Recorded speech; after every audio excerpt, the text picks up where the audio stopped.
Staff selection commission तरफ final गोटे notification आसी जाइए जो मैंने विस्टा स्टैटिस्टिक असिस्टेंट जो फॉर्म पकई से प्रिलिमिनरी एग्जाम दे सारी तो आपणकर जो आपणकर नोटिफिकेशन देखुंत 25 मार्च 2024 आपणकर नोटिस रिलीज होती। तो एथिरे जो एग्जाम टी देइथिले जो माने प्रिलिमिनरी एग्जामिनेशन देइथिले जो माने से एग्जाम रे जो माने क्वालिफाई हो जाइछन्ती जो मानकर रिजल्ट मध्य आसी जाइछि जो माने देखि नांती देखि देबे। तो आपणकर जो माने प्रिलिमिनरी एग्जाम रे जो माने शॉर्टलिस्ट है कि आपणकर मेन एग्जामिनेशन रे नेक्स्ट दवा पाए जाउछन्ती से मानकर एग्जामिनेशन डेट आसी जाइछि। तो फ्रेंड देखंतु आपणकर जो main examination date written examination रहउछि ए केबेठर आपणकर एग्जामिनेशन डे रहउछि। तो ये जो एग्जामिनेशन टी देखंतु आपणकर कंप्लीटली आपणकर विस्टा स्टैटिस्टिक्स असिस्टेंट रे जो पोस्ट रहितला सेतरे जो माने फॉर्म पकैथिले तो से माने ही चेक करि परिबे। तो आपणकर जो माने मेन रिटन एग्जाम या प्रिलिमिनरी एग्जाम जो माने देथिबे तो से माने ए एग्जाम रो रिजल्ट चेक करि परिबे बा देखि परिबे। ठीक अछि। तो आपणकर ए जो पोस्ट रहउतला आपणकर एथिरे एग्जाम टी जोटा होबाकू जाउछि आपणकर मेन रिटन एग्जाम जोटा होउछि तो एथिरे आपणकर केबे एग्जामिनेशन टी होबो। ठीक अछि। एइटा मध्ये आपणकर कोथिरे होबो ए डिटेल्स आपण माने ए वीडियो माध्यम जानि परिबे। तो फ्रेंड देखंतु आपणकर जो एग्जामिनेशन टी होबो एइटा आपणकर समस्तंकर बा जेतिकी भी आपण माने प्रिलिमिनरी एग्जाम देथिले सेतिरे जेतिकी भी पिला शॉर्टलिस्ट होइजंती एका सहित आपणकर एग्जामिनेशन टी होबो। ठीक अछि। ए जो एग्जामिनेशन टी एका सहित होबो एइटा आपणकर देखंतु 5/5/2024 संडे रे आपणकर एग्जाम टी रहइबो। एथिरे तो आपणकर ओमार सीट रे बा एमसीक्यू रे आपणकर एग्जामिनेशन टी होबो। ओके। तापर देखंतु आपणकर एथिरे जो आपणकर एडवर्टाइजमेंट टी देखि परिबे आपणकर 18/11/2023 रे जो माने फॉर्म पकैथिले एथिरे सेही माने एथिरे जानि परिबा। ठीक अछि। तो एथिरे जो आपणकर मेन रिटन एग्जाम आपणकर रहुछि तो एथिरे आपणकर जो एग्जामिनेशन रहउछि ओमार सीट रे होबो। तो एथिरे आपणकर जो एग्जामिनेशन टी होबो एठी कोठी होबो। ठीक अछि। ए जो आपणकर गुटे सेटिंग रे होबो। ठीक अछि। ए गुटे सिटिंग मतलब आपणकर एका थरके सबु आपणकर एग्जामिनेशन टी होबो। ठीक अछि। जेते भी सारा पिला अछंती समस्तकर एका सहित एग्जाम होबो।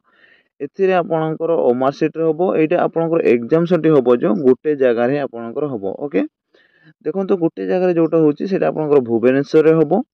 तो जो माने दूर पिला तो आगो दिन आपण जाइकी सेठी पहुंचिया दरकार जो माने प्रिलिमिनरी एग्जाम रे आपणकर क्वालिफाई करथिबे। तो कहीं कि आपणकर प्रिलिमिनरी एग्जाम जेहेतु आपण एते परिश्रम कला परे आपणकर प्रिलिमिनरी एग्जाम आपणकर मेन एग्जाम निहाती दबा निहाती। ओके।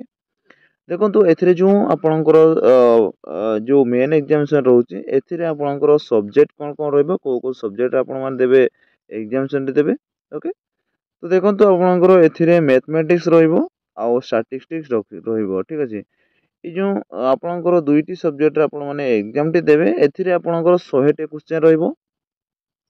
100 टी क्वेश्चन रे आपणकर 2 घंटा समय रहइबो। ओके।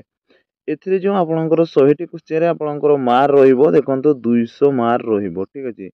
एथिरे जो आपणकर 100 टी क्वेश्चन रे 200 मार्क रहइबो मतलब आपणकर गोटे क्वेश्चन रे आपणकर 2 मार्क मिलिबो। ठीक अछि। जो 2 मार्क मिलिबो आपण 2 घंटा समय देबो। एथिरे आपणकर ऑब्जेक्टिव टाइप मल्टीपल चॉइस रे आपणकर क्वेश्चन आसीबो। एथिरे जो आपणकर नेगेटिव मार्किंग रहिछि 0.5 मार्क आपणकर नेगेटिव मार्किंग रहिछि। ओके। ए जो 0.5 मार्क आपणकर नेगेटिव मार्किंग रहउछि जेहेतु आपणकर दुईटी भूल हेले आपणकर गोटे मार्क कटुछि। त माने आपणकर देखंतु गोटे क्वेश्चन रे आपणकर 2 मार्क मिलुछि तो एथिरे आपणकर जदि 4टी भूल करूचंती 4टी जदि भूल हेउछि ताहाले आपणकर आपणकर 2 मार्क कटि जिवो बा गोटे क्वेश्चन रो आंसर आपणकर कटि जिवो। ओके। आपण माने एटा कंप्लीट जानि पारले।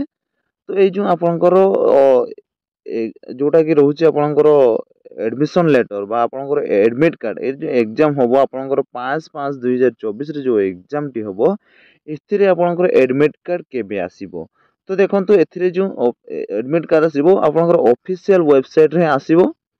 तो आपनकर ऑफिशियल वेबसाइट रे आसीबो केबे आसीबो। तो ये जो ऑफिशियल वेबसाइट आपण माने जदि विजिट कर नथिबे ताहले आपण माने विजिट कर दियंतु www.osc.gov.in रे आपण माने जाय कि गूगल रे टाइप करे आपण माने ऑफिशियल वेबसाइट रे चेक कर पारबे केबेठो आपनकर आसीबो एडमिट कार्ड ना 1/5/2024 रे आपनकर एडमिट कार्ड आसी जिवो। तो आपण माने सेबेठो आपनकर एडमिट कार्ड डाउनलोड कर पारबे आपनकर यूजर आईडी ईमेल आईडी बा आपनकर पासवर्ड देकी आपण माने एडमिट कार्ड डाउनलोड कर पारबे। ओके एथिरे देखंतु आपनकर तो एठी देखंतु आपनकर गोटे मेन कथा आपण मन पय रहिची जो माने पीओडब्ल्यू कैंडिडेट जो माने रहउचंती जो मानकर 40% रो कम डिजेबिलिटी जो माने रहउचंती सेमान जो परमानेंट डिजेबिलिटी जो माने रहिचंती तो सेमानकर जदि कोनोसी आपनकर स्थायी प्रकृति बा सेमानकर आपनकर ऑनलाइन आवेदन फॉर्म रे जदि सुविधा पाई पार नाहंती तो एथिरे आपनकर जो एडवर्टाइज नंबर बा आपनकर एडवर्टाइज नंबर 3453 आपनकर एई वेबसाइट रे जाईकी आपनकर ईमेल आईडी नंबर आपण माने देखि पारुथिबे आपनकर ईमेल आईडी एई ईमेल आईडी रे आपण माने ईमेल आईडी साहाय्य रे आपण माने कंप्लेंट करि पारिबे बा आपनकर प्रॉब्लम टी आपण माने जणाई पारिबे। तो एइटा आपण मानक पई बहुत सुविधा देइछि। तो आपण माने एइटा जते बेले आपण करूछंती ताहाले आपण माने फॉर्म आवेदन करिया पई आपण कोनोसी सुविधा पाइबा पई आपण माने एइठी सुविधा पाई पारिबे। ठीक अछि आपनकर ई वेबसाइट रे आपनकर एई जीमेल आईडी रे आपण माने सुविधा पाई पारिबे। तो एई जो आपनकर केबेठरो एई जो आपनकर सुविधा पाइबे आपण केबेठरो सेटा करि पारिबे। ओके एई जो सुविधा पाइबे आपनकर 2/5/2024 रे आपण माने एई प्रक्रिया टी करिवे। ठीक अछि आपनकर कोनोसी जदि प्रॉब्लम हेतिबो तो आपनकर जदि परमानेंटली डिजेबल्ड रहिथिबे ताले आपनकर फॉर्म जदि रिजेक्ट हे जइथिबो भी ताले आपण माने एई आपनकर एई वेबसाइट रे आपनकर जीमेल आईडी रे आपण माने कंप्लेंट करि पारिबे बा जणाई पारिबे। तो आपण माने केबे जणाइबे 2/5/2024 रे आपण माने जणाइबे। ओके ये थिला आपण मानक पय छोटिया अपडेट बाची आशा करछि आपण माने डिटेल्स बा कंप्लीट भाबरे जानि जाइथिबे। यदि वीडियो भल लगे तो वीडियो को लाइक करेंगे चैनल को सब्सक्राइब करेंगे पाखर थे बेल आइकन क्लिक करके डेफिनेटली ऑल नोटिफिकेशन ऑन करदे। एमती जॉब रिलेटेड इनफॉरमेशन वीडियो जिते मैं अपलोड करी सर्वप्रथम नोटिफिकेशन आप पाइपर। तो वीडियो को ये शेष कर जय हिंद जय जगन्नाथ वंदे मातरम।